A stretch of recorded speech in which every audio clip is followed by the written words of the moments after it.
Hola, ¿qué tal? Bienvenidos. En esta sesión vamos a hablar de las máquinas de anestesia.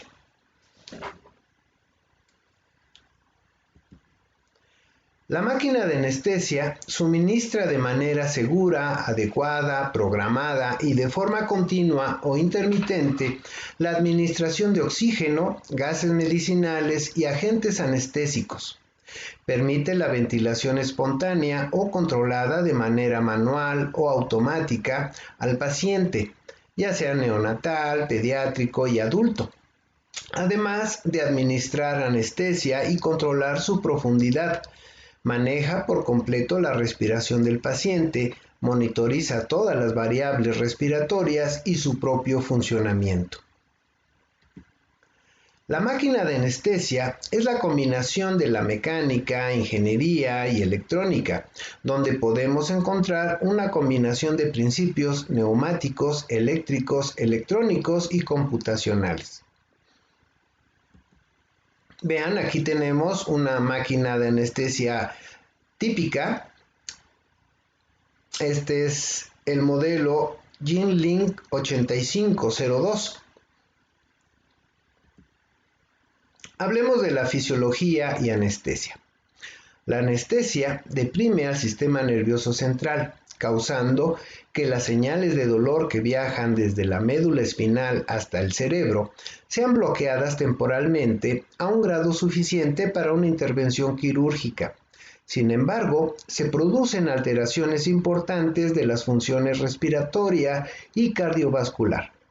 Por ejemplo, la respiración es producida por medio de la contracción y relajación cíclica de los grupos respiratorios controlados por grupos de neuronas.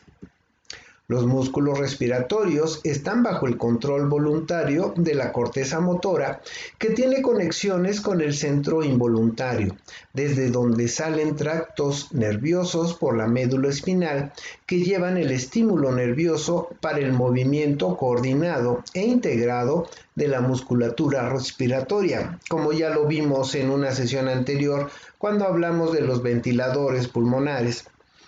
Se ve principalmente afectado en pérdida y disminución de los reflejos de protección de la vía aérea, depresión del centro respiratorio y disminución de los volúmenes pulmonares, por lo cual los pacientes sometidos a anestesia general deberán ser apoyados parcial o totalmente en la ventilación.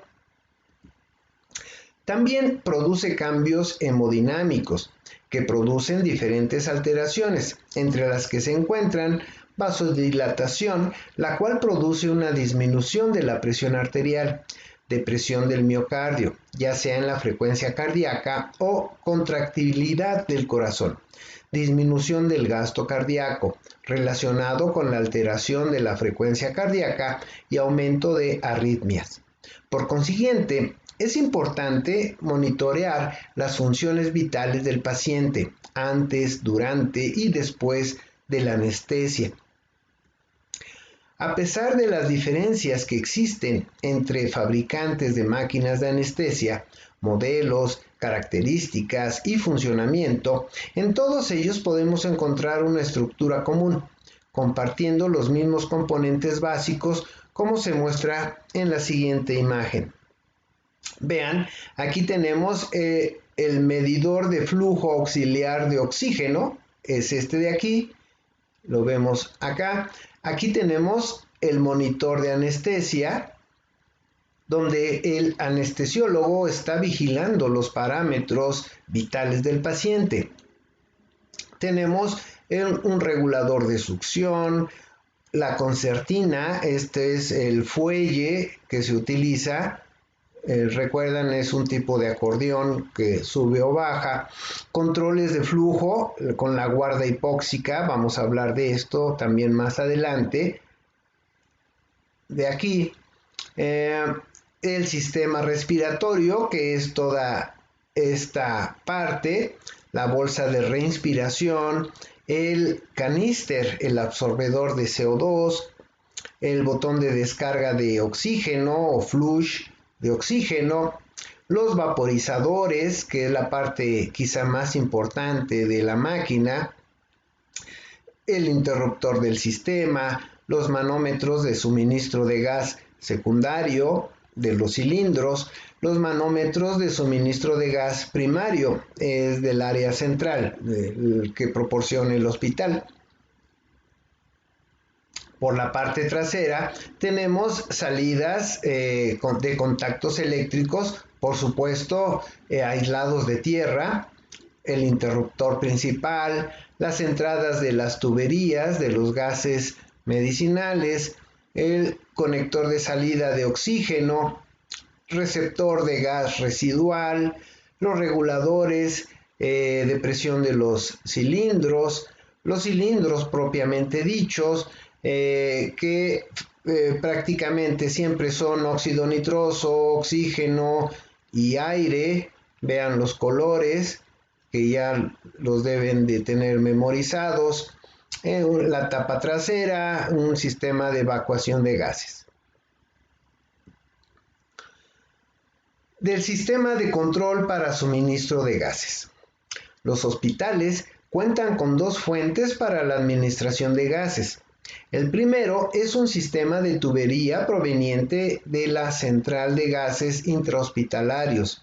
Desde allí son transportados por tuberías especiales hasta el interior del hospital a una presión aproximada de 50 libras por pulgada cuadrada, es decir, 3.5 atmósferas.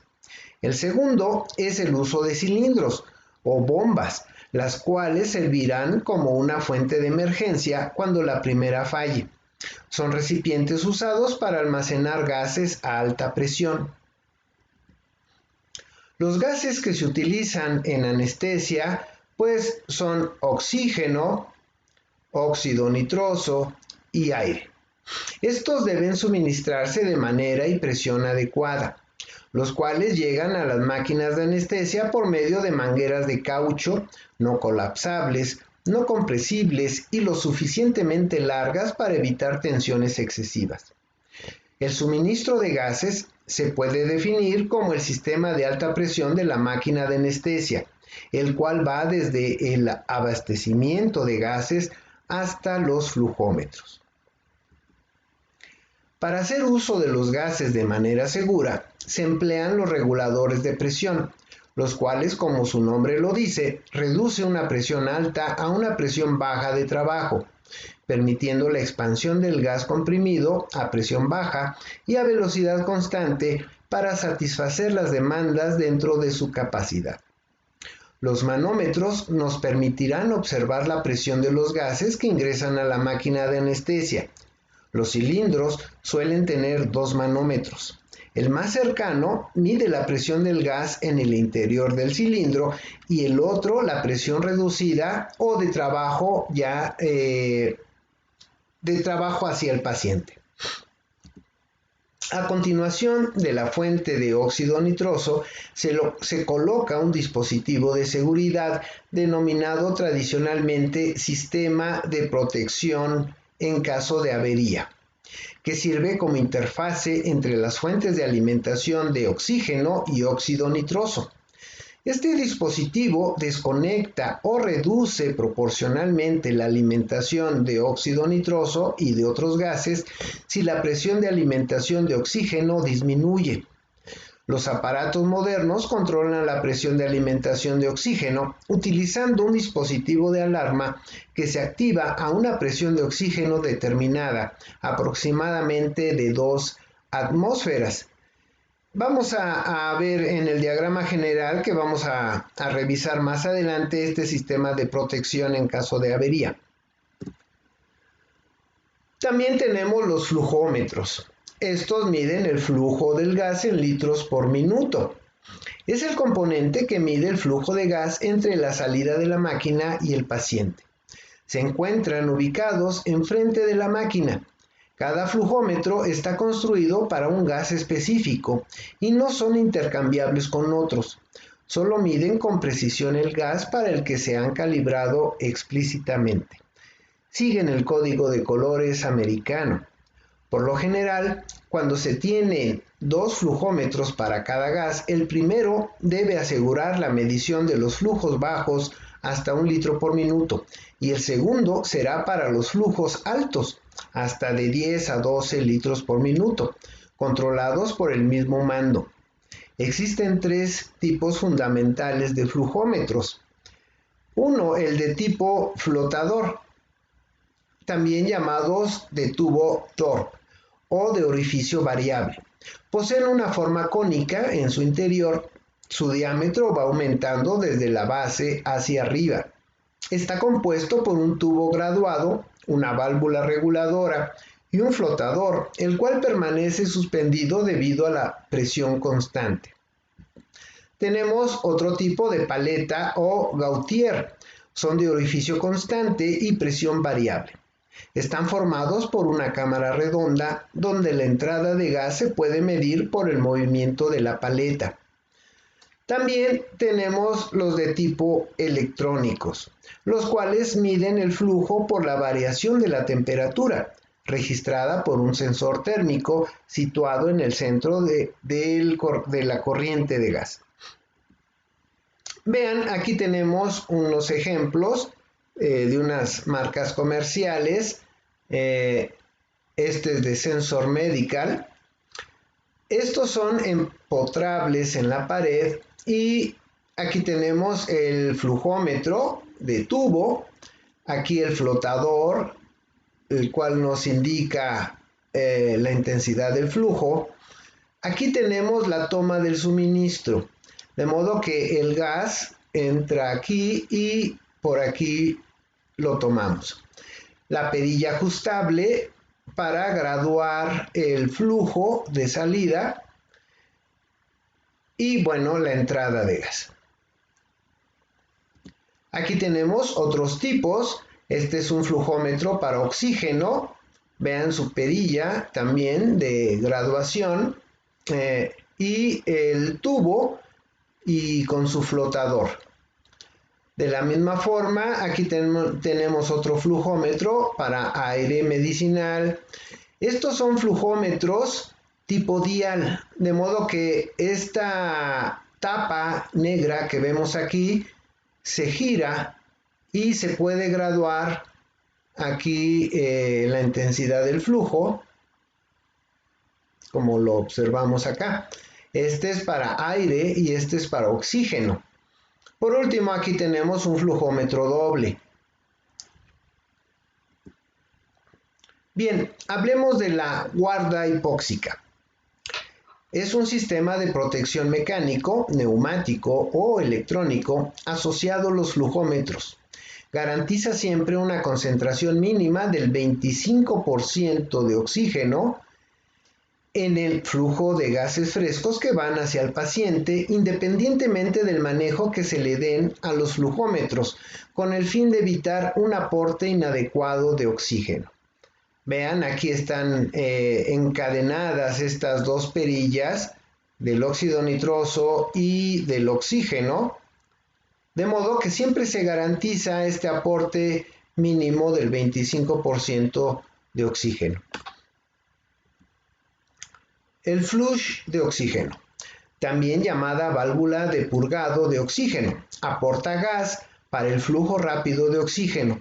Se comunica directamente con la salida común de los gases y al ser activada libera un flujo alto de oxígeno al sistema respiratorio de 35 a 75 litros por minuto. El flush puede usarse cuando de manera urgente se necesita llenar el circuito de oxígeno.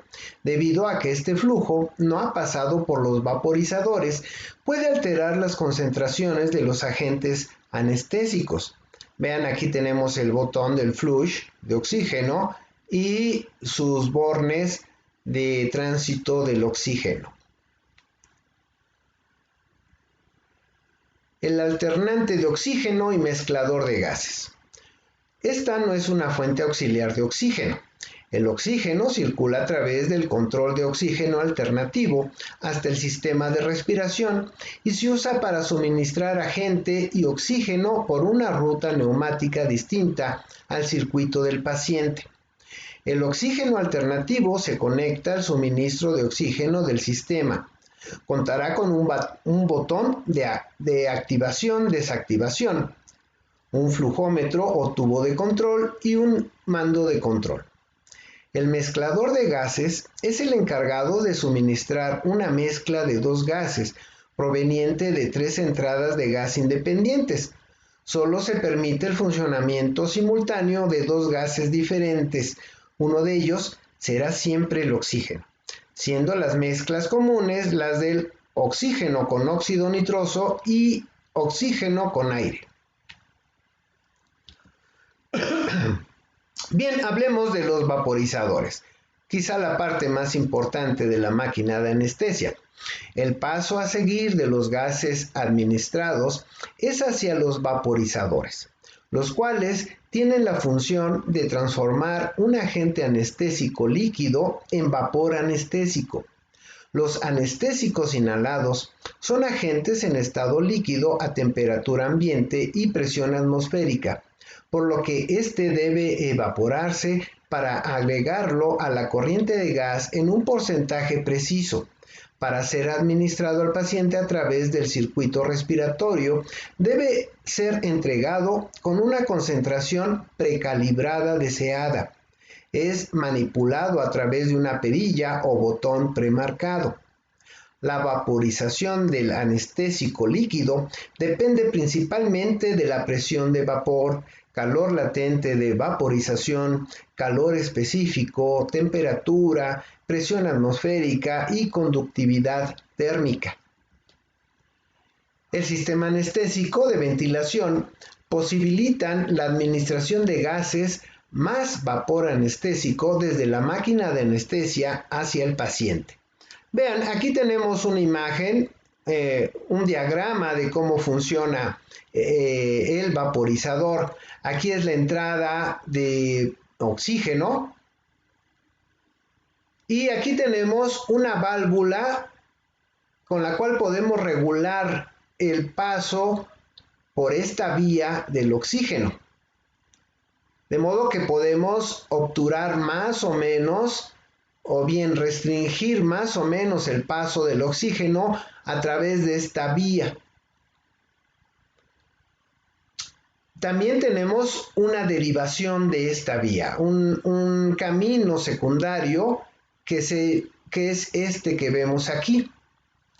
Por este camino fluye parte del oxígeno que entra y aquí tenemos el agente anestésico líquido. Esto es el agente anestésico y que está generando vapor de este agente anestésico. Es decir, este es como una pequeña olla de presión graduada para que se libere vapor del agente anestésico. De modo que este oxígeno que se deriva por este otro camino se enriquece con el vapor de oxígeno, es decir, se mezcla y por aquí regresa para unirse a la vía principal de flujo de oxígeno. Aquí también tenemos una válvula con la cual podemos restringir más o menos el flujo del oxígeno con el agente anestésico. ¿Verdad? Aquí tenemos la tapa del filtro, ya sea para el llenado o calibración del nivel del agente anestésico. Y la forma que tienen estos vaporizadores es como la vemos aquí.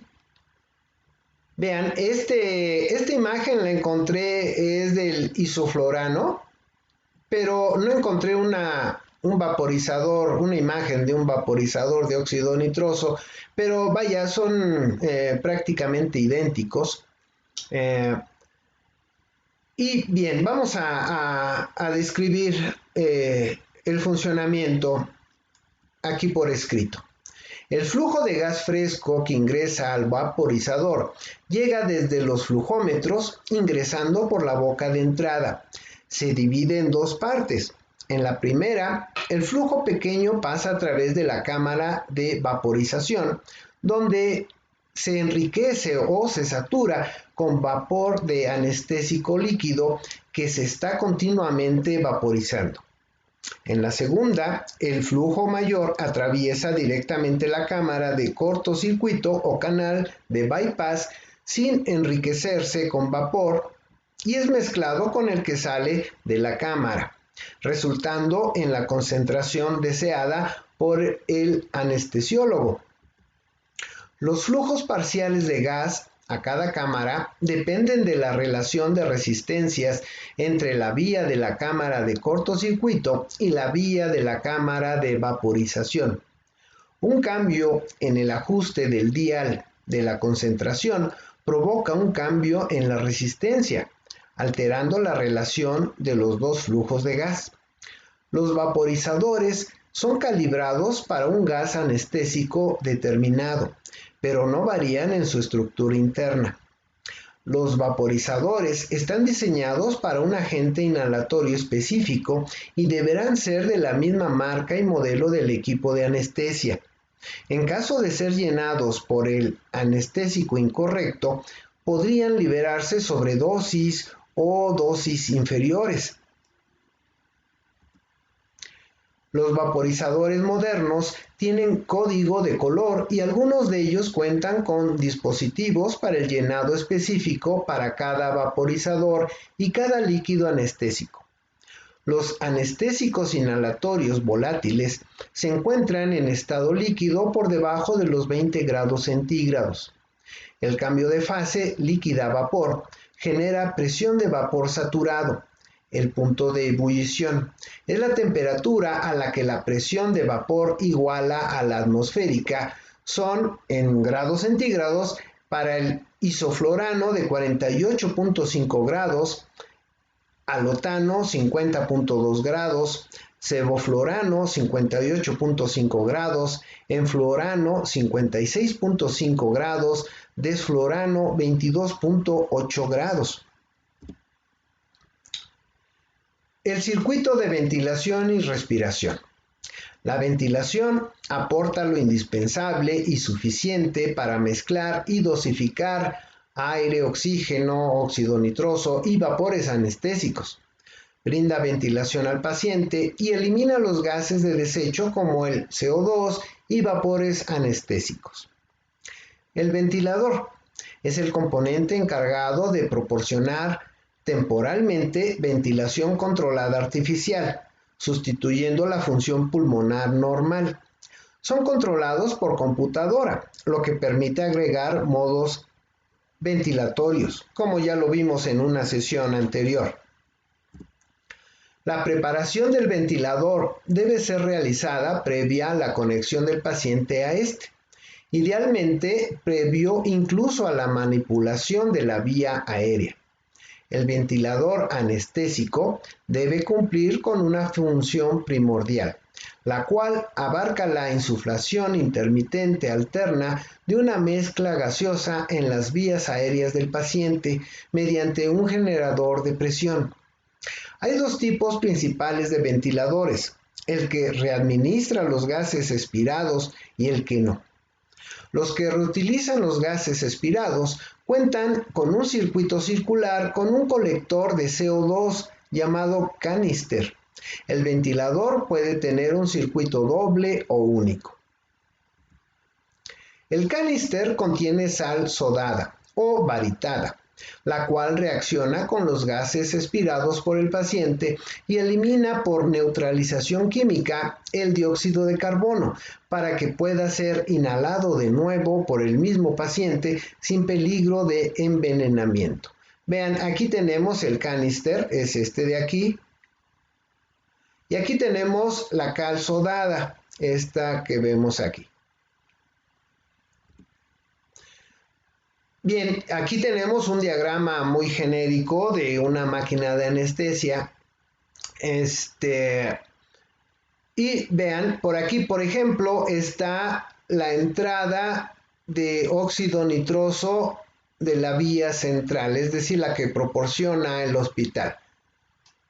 Y aquí también tenemos la alimentación de oxígeno por la vía central. En caso de fallar estos gases que proporciona el hospital, se tienen de respaldo cilindros o bombas, en este caso de óxido nitroso y acá de oxígeno. Aquí tenemos las válvulas de seguridad de estos cilindros. Tenemos un manómetro que nos indica la presión del cilindro, aquí para el óxido nitroso y aquí para el oxígeno. Y aquí tenemos un regulador, en este caso de óxido nitroso, de primera fase. Aquí tenemos un regulador de presión de oxígeno. De la alimentación central de óxido nitroso como de oxígeno, también tenemos pues los manómetros que nos indican la presión a la que ingresa el gas. Tenemos las válvulas de seguridad que vemos aquí. Y aquí tenemos la válvula de protección que hablamos hace poco. De modo que vean, esta válvula, su función es, esta válvula se abre por la presión del oxígeno que hay aquí. Por esta presión de oxígeno se abre la válvula y así ya puede pasar. Permítanme cambiar el color de mi lápiz. Un segundo. Vamos a poner azul porque el color el código de colores de gases medicinales es el azul Prusia para el óxido nitroso, ¿verdad? Pasaría el óxido nitroso cuando hay presión de oxígeno. Cuando esta presión de oxígeno cae, esta válvula empieza a cerrarse y restringe el paso del óxido nitroso. Ok, y bueno, tenemos una alarma de falla de oxígeno también. Y bueno, aquí también tenemos, de la misma forma que aquí tenemos un regulador de presión de óxido nitroso, aquí tenemos otro regulador de presión de oxígeno. Viene aquí el oxígeno. Déjenme pongo ahora otro color de lápiz. Vamos a poner el verde. Y aquí se regula el flujo de oxígeno. Aquí llegamos a las válvulas de control de flujo, en este caso de oxígeno y en este caso de óxido nitroso. Y llegamos a los flujómetros, ¿verdad? Como ya los platicamos hace un momento. Y estos son los vaporizadores, que también ya los describimos cómo funcionan. De modo que aquí ya se hace la mezcla que desea el anestesiólogo y ya este gas fluye por acá hacia el paciente. Esta es una válvula de seguridad interna de los vaporizadores y aquí ya va hacia el paciente. Bien, vamos a hablar un poco acerca de los agentes anestésicos más usados. En este caso el éter dietílico, que bueno, esto se usaba allá en el lejano oeste, ya no se usa prácticamente, a veces en veterinaria. Vaya, en caso de urgencia, pues sí se utiliza para seres humanos. El éter etílico o dietiléter es un éter líquido, incoloro, muy inflamable, con un bajo punto de ebullición, de sabor acre y ardiente. Es un buen disolvente de las grasas, azufre, fósforo, etc. Tiene aplicaciones industriales como disolvente y en las fábricas de explosivos. El éter no se usa mientras haya otro anestésico disponible por su inflamabilidad y porque es irritante para algunos pacientes. El isoflurano. Este es un éter halogenado usado como anestésico inhalatorio. junto con el enflorano y el alotano, reemplazaron a los éteres inflamables usados en los primeros días de la cirugía. Su uso en medicina humana está empezando a declinar, siendo sustituido con el sevoflurano, desflurano y el anestésico intravenoso llamado propofol. El isoflurano aún es usado con frecuencia en cirugía veterinaria. El óxido nitroso tiene varios nombres: el óxido de nitrógeno 1, monóxido de dinitrógeno, óxido nitroso, protóxido de nitrógeno, anhídrido hiponitroso, gas hilarante o también gas de la risa.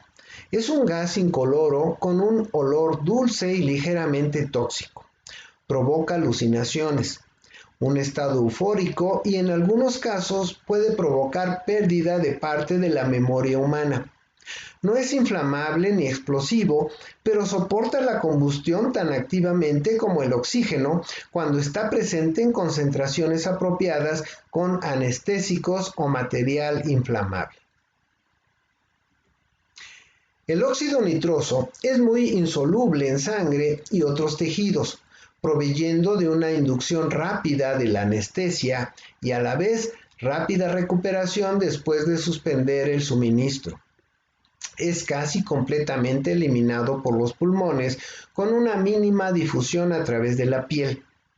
No se biotransforma.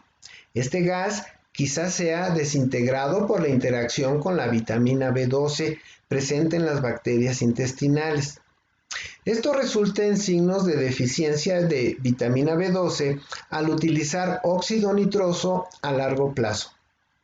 Por esa razón, no se utiliza como analgésico a largo plazo o como sedante en situaciones de cuidado intensivo. Bien, pues eso es todo de este tema. Les agradezco mucho su atención y seguimos en contacto. Gracias.